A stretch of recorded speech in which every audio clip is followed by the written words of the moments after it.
12th physics NCERT exercise 3.11. A storage battery of EMF 8 volt and internal resistance of 0.5 ohm is being charged by 120 volt DC supply. याद रखिएगा हमेशा कि जब भी आपको किसी की कोई बैटरी चार्ज करनी होती है तो आपकी चार्जिंग वोल्टेज, आपकी चार्जिंग सप्लाई का वोल्टेज ईएमएफ, ये भी ईएमएफ ही है, चार्जिंग सोर्स का ईएमएफ आपके चार्ज होने वाली बैटरी के ईएमएफ से बड़ा ही होना चाहिए। तो बैटरी का ईएमएफ जिसे आपने चार्ज करना है 8 वोल्ट है और आपने इसके ऊपर चार्जिंग सोर्स लगा दिया 120 volt. Okay. Internal resistance battery का जिसे आप चार्ज कर रहे हैं उसका इंटरनल रेजिस्टेंस 0.5 ओम है और सीरीज में आपने एक रेजिस्टेंस लगाया 15.5 ओम। और इसमें पूछा गया कि 15.5 ओम जो लगाया है इसका क्या पर्पज है। आपसे पूछा what is the terminal voltage of battery during charging. Charging के टाइम पर आपका टर्मिनल वोल्टेज कितना होना है, what is the purpose of series resistance. ठीक है, 8 वोल्ट मैं लिख लेता हूं पहले इसको। Battery EMF 8 volt, internal resistance 0.5 ओम, सोर्स ईएमएफ 120 वोल्ट और सीरीज रेजिस्टेंस आपको गिवन है 15.5 ओम। 15.5 ओम का सीरीज रेजिस्टेंस गिवन है। आपसे टर्मिनल वोल्टेज पूछा गया है। टर्मिनल वोल्टेज कितना है बैटरी का, वी आपसे पूछा गया है और इसका पर्पज आपसे पूछा गया कि ये सर क्यों लगाया गया। तो पहले हम इसका सर्किट बना लेते हैं। सर्किट बना करके जरा आसानी रहेगी, बिना सर्किट बनाए भी ये हो सकता है। ये आपका बैटरी है और बैटरी का internal resistance small r 0.5 ohm, small r 0.5 ohm. Battery का ईएमएफ कितना है 8 वोल्ट। Okay right. अब इसके साथ में एक लगाया सीरीज रेजिस्टेंस और फिर इसे जोड़ दिया आपने एक सोर्स से। मैं सोर्स को कुछ नहीं बना रहा हूँ, सोर्स को ऐसे बना देता हूँ, ये पॉजिटिव ये निगेटिव। याद रखिएगा हमेशा जब चार्ज किया जाता है तो आपके चार्जिंग सोर्स का पॉजिटिव आपके बैटरी के पॉजिटिव से कनेक्टेड होना चाहिए। चार्जिंग सोर्स का पॉजिटिव और बैटरी का पॉजिटिव एक साथ, चार्जिंग सोर्स का निगेटिव बैटरी का निगेटिव एक साथ। ये कैपिटल आर है, ये कैपिटल आर कितना है, ये 15.5 ओम का रेजिस्टेंस आपको गिवन है। पहले तो आप पूरे सर्किट में करंट फाइंड कर लीजिए, किरचॉफ्स लॉ लगाना पड़ेगा आपको। ये आपका मैं इसको लिख रहा हूँ ई डैश कितना है 120 वोल्ट है और इसका इंटरनल रेजिस्टेंस आपको कुछ मेंशन ही नहीं किया गया तो आप इसे इंटरनल रेजिस्टेंस कंसीडर बिल्कुल भी नहीं करेंगे, किरचॉफ्स लॉ आपको लगाना पड़ेगा। चलिए आपकी आसानी के लिए मैं यहाँ एक सेल ही बना देता हूँ। ये सोर्स भी एक सेल ही होगा, कोई कोई बैटरी होगी, कोई कुछ और होगा, इन्वर्टर होगा, चार्जर होगा, कुछ तो होगा ही है। अब ध्यान से देखना, जरा ध्यान से देखना। आपके ईएमएफ जो अंडर चार्ज है इसका डायरेक्शन और जो चार्जिंग ईएमएफ है दोनों का डायरेक्शन आपने बना लिया। अब पूरे सर्किट में आप लूप लॉ लगा लीजिए,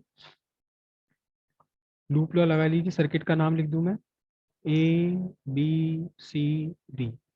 कहाँ से लूँ बताइए, ए बी सी डी लूँ या ए डी सी डी लूँ, क्लॉकवाइज लूँ या एंटी क्लॉकवाइज लूँ। अच्छा करंट भी तो ड्रॉ कर बनानी पड़ेगी अभी। अब बहुत आसान है क्योंकि हर जगह करंट यहाँ पर सेम ही है, हर जगह करंट यहाँ बिल्कुल सेम है, एक ही रास्ता है तो हमें कोई I1 I2 की टेंशन ही नहीं है। बताइए क्लॉकवाइज लगाऊं या एंटी क्लॉकवाइज लगाऊं, जल्दी बोलिए। अब समझ ही नहीं आया, चलो मैं क्लॉकवाइज लगा देता हूँ, ऐसे क्लॉकवाइज लगा रहा हूँ ए बी सी डी।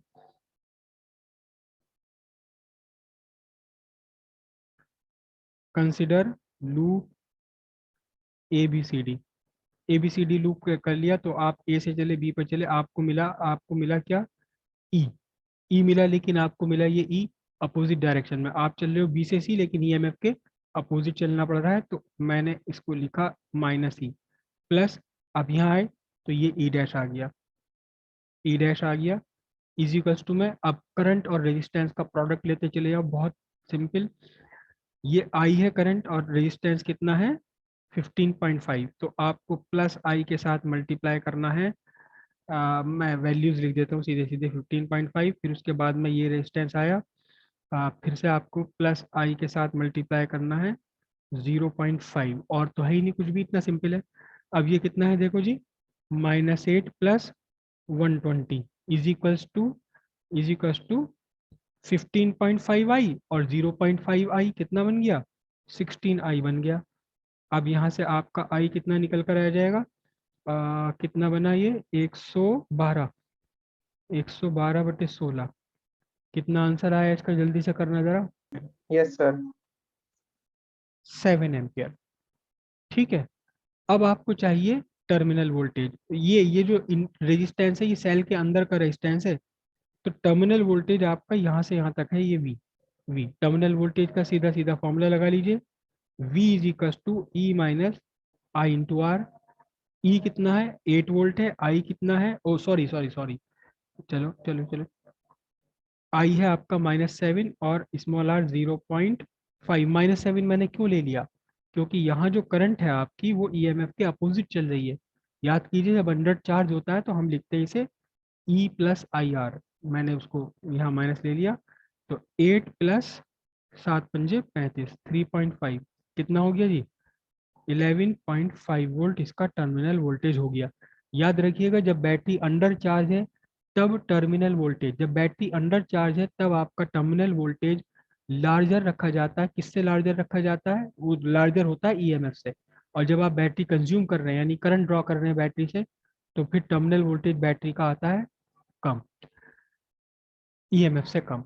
अब सवाल पैदा होता है कि 15.5 ओम का रेजिस्टेंस क्यों डाला है।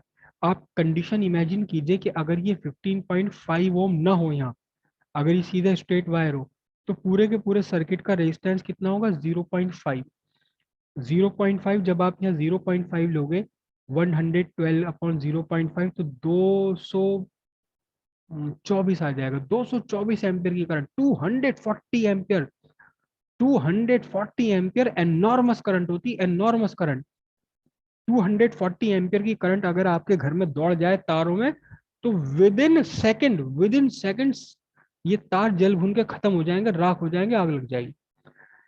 240 एम्पियर की करंट अगर फ्लो करा दी आपने अपनी बैटरी में, तो बस्ट हो जाएगी, जिसे आप अगले दिन न्यूज़पेपर में आएगा, किला परीक्षित गढ़ के एक घर में बैटरी फटी।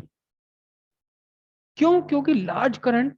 तो फिर इस इंटरनल रेजिस्टेंस में जबरदस्त हीट डेवलप हो जाएगी आपकी, I²R, 240 का स्क्वायर इंटू 0.5, कितनी जबरदस्त हीट जनरेट होगी पर सेकेंड।